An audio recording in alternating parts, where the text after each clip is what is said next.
I'm sure you've heard the news. Copying Bloodbath is on every Geometry-fan's wishlist. You might think it's impossible without hacks, right? Well, buckle up because I've got the secret. Alright, here's the deal. The Bloodbath is copy protected. No universal password. No sneaky shortcuts. But the community comes to the rescue.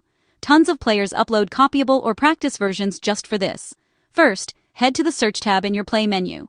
Type in Bloodbath copyable or Bloodbath practice. Pro tip: level IDs float around on forums.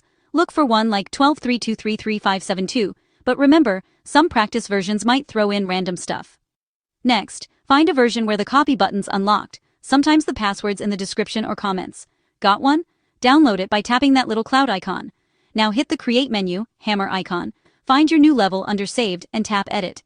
Look for the copy button, 2 overlapping squares, and tap it. Give your copy a name, save it, and boom, you're ready to tweak, practice, or flex on your friends. No hacks needed.